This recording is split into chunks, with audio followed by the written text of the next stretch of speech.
season to which we are proud in our blood skins.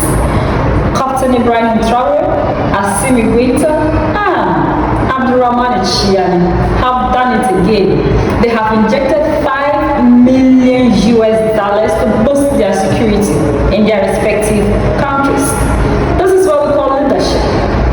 People are sitting elsewhere saying France left, and the insecurity in these countries have worsened. But we know that ever since France came, there have never been peace. The only thing France was good at was how well it was able to rob, exploit Mali, Niger, Burkina Faso by taking their natural resources away. But AU, ECOWAS, the lenses that they're wearing can see $500 million to get weapons into Mali, Niger, Burkina, everything that they need to enhance the security in Mali, Niger, Burkina Faso. This is what our leaders have done in Mali, Niger, Burkina Faso. But the pulpit wouldn't talk about that. These people will always make us happy. They'll give us joy. They know what is happening in the world. They are abreast with time. That's why they are investing into weapons. So that's the latest around the world, in Africa, West Africa, and in Mali, Niger, and Burkina Faso. The Sahel countries are spending over $500 million on security efforts by March 15, 2025. The Sahel, which includes countries like Burkina Faso, Mali, Niger, Chad, and Mauritania, has been battling relentless instability for years. Groups such as Al-Qaeda in the Islamic Maghreb, AQIM, and the Islamic State in the Greater Sahara, ISGS, are responsible for constant attacks, leaving a trail of destruction, death, and displacement. The combined issues of armed insurgencies and political instability have made the region a hotbed of insecurity. But it's not just internal. This problem has a global dimension too. The Sahel's location, bordering North Africa and Sub-Saharan Africa, has made it a critical point for international interventions. Nations like France, the United States, and regional bodies like the European Union have been involved in security efforts in the region for years. Over $500 million is a massive investment, especially for countries in the Sahel, where the economy is already fragile.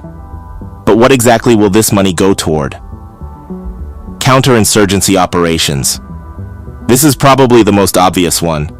The largest chunk of the funding will likely go towards strengthening counterinsurgency capabilities.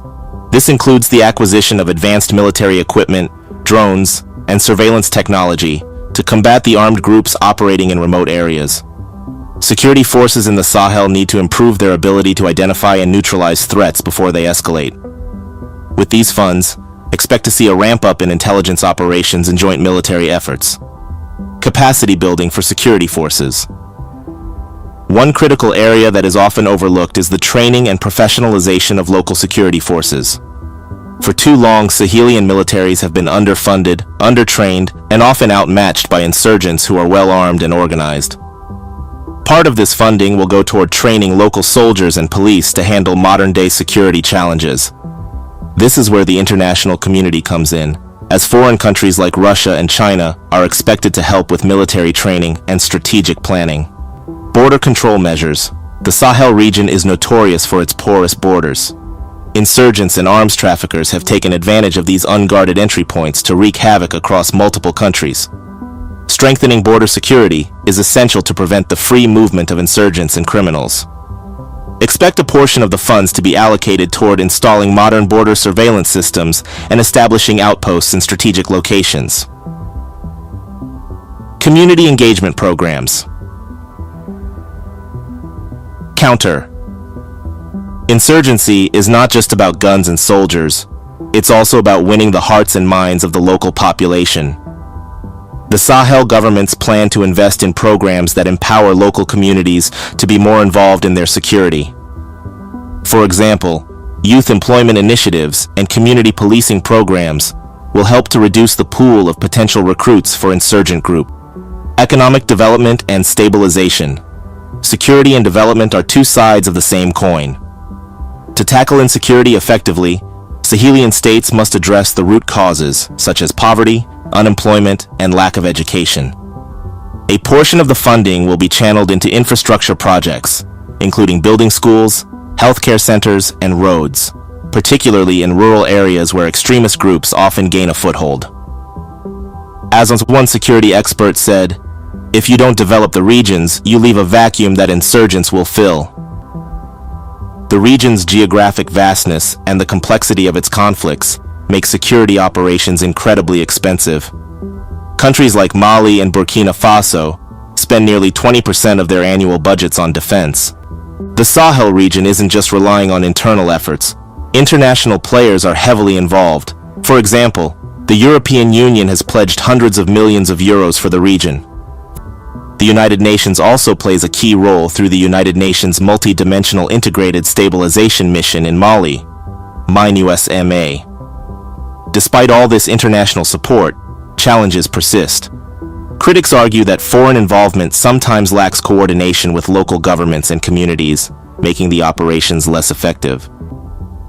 According to reports, over 5,000 people were killed in insurgency-related violence in 2022 alone. This figure doesn't even account for those injured or displaced.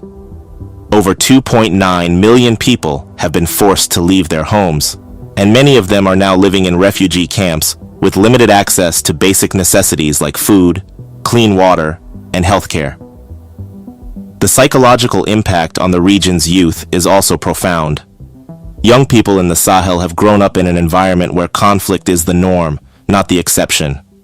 As a result, many are vulnerable to recruitment by extremist groups who offer them money, status, and a sense of belonging. By addressing these issues, both through military efforts and community-based initiatives, the $500 million investment aims to reduce not just the physical violence, but also the underlying causes of extremism. One of the biggest concerns people have when they hear about large financial investments in conflict zones is corruption. The Sahel is no stranger to governance issues. For years, corruption, poor management, and lack of transparency have plagued many of the countries involved. Improved border security. By 2025, we should expect tighter controls at the borders, which will limit the movement of arms and extremists. This is particularly important in countries like Mali and Burkina Faso, where cross-border trafficking has fueled much of the violence. Stronger local security forces.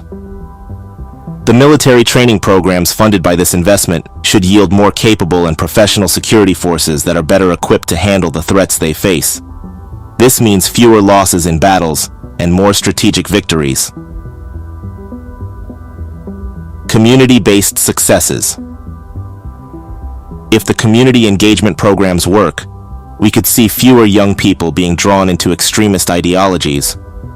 Instead, local youths may become active participants in securing their communities through initiatives like community policing and local economic empowerment programs. Regional stability and cooperation. Ideally, by 2025, the Sahelian countries should be more united in their efforts to combat extremism and instability. This could lead to better regional cooperation on economic development and governance, making it harder for groups to exploit weak points in the system.